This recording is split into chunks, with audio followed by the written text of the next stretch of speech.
একটা নাম্বার মনে করেন আমার কল দিতেছেন, হ্যালো আসসালামু আলাইকুম আব্দুল আজিম ভাই, আমি অমুক জায়গায় যাচ্ছি, আমার সাথে 2-3 জন ভাই আছে, আমি ওদেরকে নিয়ে অমুক জায়গায় যাচ্ছি, কিছুক্ষণের মধ্যে চলে আসবো। আচ্ছা জায়গা। আসসালামু আলাইকুম। দেশ কিংবা বিদেশ যে যেখান থেকে যুক্ত হইতেছেন, এই ভিডিওটা আপনার এবং আপনার পরিবারের জন্য অনেক গুরুত্বপূর্ণ। সর্বপ্রথম আপনার যদি কোনো সন্তান এই সৌদি আরবে প্রাইভেট গাড়ি চালায়, তাকে আপনারা সচেতন করবেন যেন লোভে না পড়ে বা লোভ যেন না করে।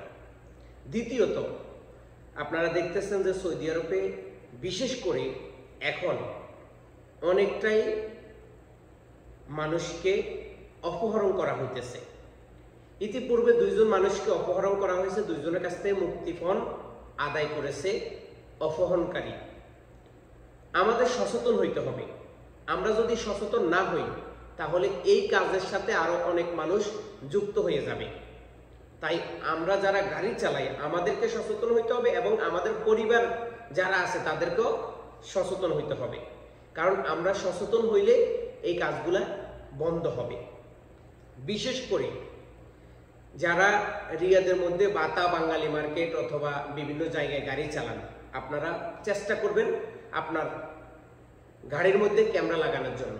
কারণ বর্তমানে অনেকগুলা ক্যামেরা পাওয়া যায় গাড়ির জন্য, যেটা লাইভ রেকর্ডিং করে, যেটা ইন্টারনেটের সাথে কানেকশন থাকে। আবার অনেক সময় আপনি আপনার বন্ধু বান্ধবের অ্যাকাউন্ট মানে মোবাইলের মধ্যে অ্যাকাউন্ট করে রাখতে পারেন।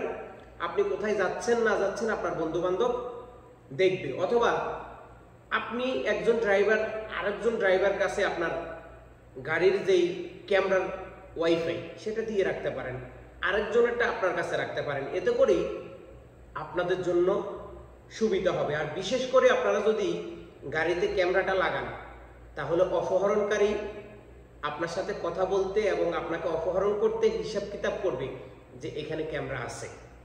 তো এই বিষয়টা আপনাদেরকে সচেতন হইতে হবে। আর বিশেষ করে কোনো লোভে পড়া যাবে না এবং যাদেরকে গাড়িতে উঠাবেন তাদের সম্পর্কে জানার চেষ্টা করবেন এবং তারা যেখানে যায় আপনি গাড়িতে তাদেরকে নিয়ে যাবেন।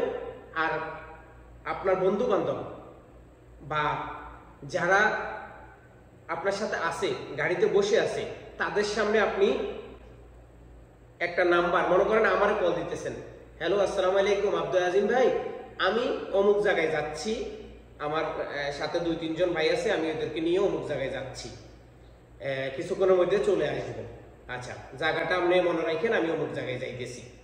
তো এইভাবে যখন কথাগুলো আপনি বলবেন, তখন তারা যদিও অপহরণকারী, তারা কিন্তু ভয় পেয়ে যাইবে। আর বিশেষ করে আপনি তাদেরকে এটা বলবেন যে আমার যদি ওইখান থেকে আসতে দেরি হয়, তোমরা আমার লোকেশনে আসবে, আমারও খোঁজ করবে। এইটাও আছে। আরেকটা পয়েন্ট আছে, যেমন আমি আপনাকে বললাম আমি আপনাকে 18 নাম্বার নিয়ে যাইতেছি এই জায়গায়, এখন এই জায়গায় না নিয়ে আমি আপনাকে নিয়ে যাইতেছি আরেক জায়গায়, তখন আপনি সাথে সাথে যেই জায়গায়, যেমন আমি আপনাদেরকে ক্লিয়ার করে বুঝাই, আমি লোকেশনে যাচ্ছি, কারণ এইটা অনেক গুরুত্বপূর্ণ একটা ভিডিও। যেমন আমি আপনাকে বলছি যে ভাই আমি এই আলবাইক এইখানে যাব, এইটা বলি আমি আপনার কাছে গাড়িতে উঠছি, আমি আলবাইকে না গিয়ে আমি এইখানে যাচ্ছি, তখন আপনার লোকেশনটা এইখানে, আপনাকে নিয়ে যাবে এইখানে, বলতেছে আমরা অতিরিক্ত টাকা দিব, ওইখানে নিয়ে যাও। তখন আপনি সাথে সাথে ওই জায়গার মধ্যে দাঁড়াবেন, দাঁড়ানোর পরে বলবেন আপনারা নামেন, এখনই নামেন। যদি বলে আমরা টাকা দেব, আপনি যাবেন না, এখনই নামেন। নামার পরে বলে আমার গাড়ি ভাড়া দেন, আপনার সাথে যেখান পর্যন্ত কন্ট্যাক্ট হয়েছে সেটাই শেষ। যদি টাকা না দিতে চায় আপনি পুলিশকে কল করেন, টাকা না দিতে চাইলে আপনি পুলিশকে কল করেন, এটা হবে আপনার জন্য সবচেয়ে বেটার। আর বিশেষ করে আমি যেটা বলছি, গাড়িতে যাত্রী উঠানোর পরে আপনার পরিবার অথবা আপনার বন্ধু বান্ধবের মধ্যে যে কোনো একজনকে আপনি জানিয়ে রাখবেন আপনি কোথায় যাচ্ছেন, কোন জায়গায় যাচ্ছেন, এটা আপনার জন্য সবচেয়ে ভালো হবে। ভিডিওটা সবার সাথে শেয়ার করুন এবং রিয়াদে থাকা প্রবাসী ভাইদেরকে যারা গাড়ি চালান, আপনাদেরকে আরো বেশি সচেতন হতে হবে। আল্লাহ হাফেজ।